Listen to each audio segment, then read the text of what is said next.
You need to understand, if you had a war bond, then what happened was you were on the side that lost. And it was a crushing defeat. And the understanding was that you would make some sort of restitution, and people who purchased those bonds would assist in a reconstruction.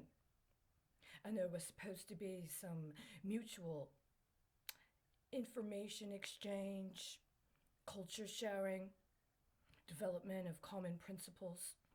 You didn't have the right to try to kidnap one of those women and extort her people into letting you engage the kind of depravity that got your culture destroyed to begin with. You don't have any just claim to what you're trying to do. Your bond was to do restitution. And apparently, as we have seen over the course of the last 15 years, your restitution was due to me.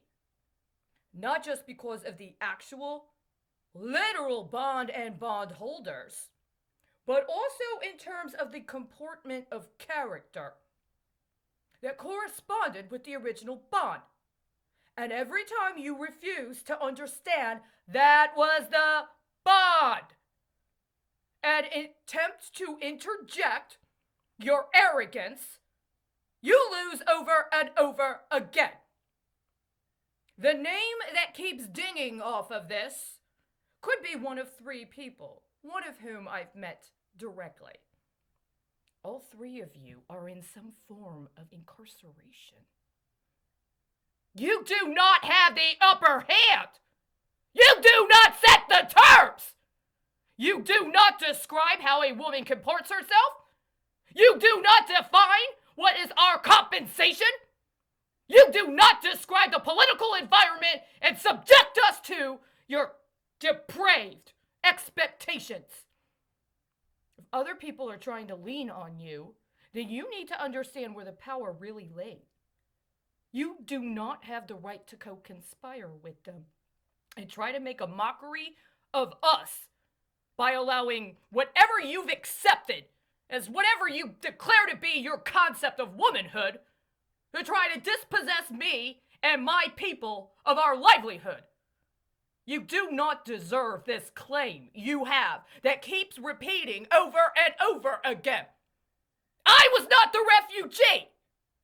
I was not the one that was trying to rebuild a culture that was taken down because they co-conspired with crimes that were adjudged to actually be war crimes. You understand? You made those alliances. If you decided to maintain them for 100 fucking years, you're going to go down again just like they did. And here's the problem. I don't want any of your Nazi science. I don't want any of it. None of us do. We don't need it. This is a temporary period of time. It will pass. The problem is, in the meantime, you may have extincted your entire fucking way of life. You needed to understand that those Satanists that tried to dazzle you with some reminder of the illusion of the power you had before you were defeated were not your allies. You had to make better choices in order to succeed. And you continue to make the same choices every day. You go to somebody else instead of where you needed to go.